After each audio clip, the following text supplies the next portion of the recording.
The polls show that the governor, the latest Rasmussen poll has the governor with a 2.5-point lead, with a plus or minus, no, a 2-point lead with a plus or minus 4.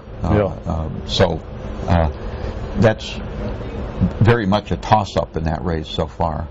Big time. So that's why you're seeing right now such an urgent rush by both front-runner candidates in their GOTV efforts. Sure, it's the robocalls and the rest that we hear about, or there's certainly all the last-minute ads that are still on the airwaves or in print, but this is something else now. Now this is moving the base, making sure that everyone who's responsible for actually turning out a vote, whether it be the unions on one side of the equation or other special interest groups or voting blocks that are supporting one or the other, are getting their job done, knowing where they've got to be tomorrow, checking their voters, making sure that the folks that they've identified in their tracking polls actually show up to vote, calling them if they don't, finding out what you've got to do to get them to the polls.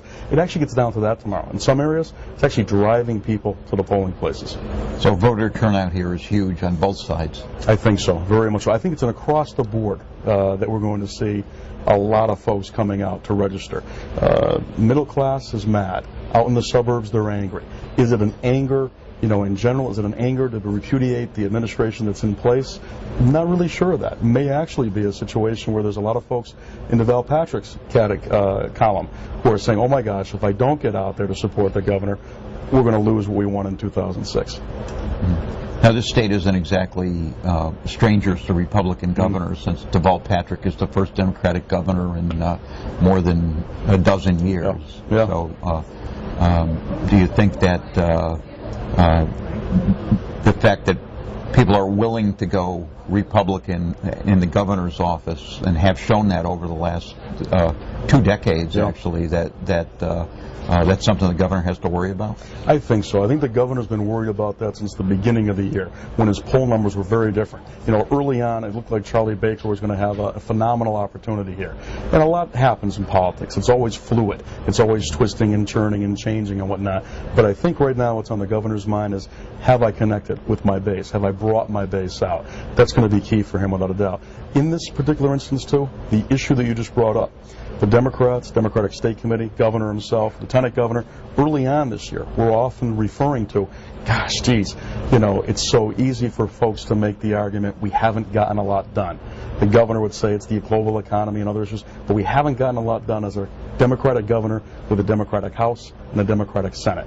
One of the issues that was huge in that regard, casino gaming and a few other major items that just never got done. So the Republicans would, you think, be able to make the case, gosh, the House, the Senate, and the executive branch, all Democratic, nothing got done. Remember what it was like under Bill Weld or Cellucci to try to make that argument. But the flip side of that, if I'm not going too long, is that Charlie Baker doesn't really come off as Bill Weld. Bill Weld was the guy you go have a beer with and shoot the breeze, and just generally well-liked kind of a fella. Mm-hmm. Charlie Baker certainly invokes the name of Bill Weld, though, quite a bit. As much as he can, I think, yeah. Right. Okay. Yeah. Now, tomorrow, how big of an issue and how big of a part of the overall outcome is going to be, number one, Tim Cahill, and number two, possibly even Jill Stein? With the race that's this tight, if the polls are right, and Rasmussen has been so on target with so many statewide races, if we were to just go by that poll and it's as tight as 2.5 points with a 4% error margin, those two other candidates do make a difference.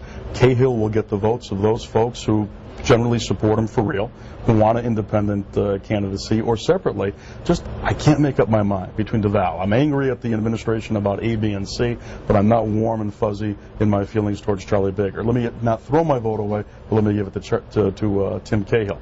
Those are votes that arguably probably come from the governor's column.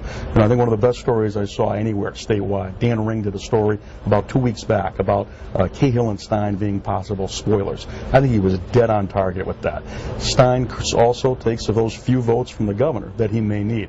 When you're talking 2.5 point spread between these two players with a 4% error margin, it's kind of like my nephew Sam would say, just do the math. That could be, 8 points behind, 8 points up before all is said and done. Right. Could be a few hundred votes between the two of them. Those could be the votes that Jill Stein gets. There you go. It could be that much so. And we've seen that happen in other campaigns, not just in Massachusetts, but nationally. So it is that tight. Okay. Well, we'll be looking forward to it tomorrow night, and this will be a lot busier newsroom by that time. Yeah, without Thanks. a doubt.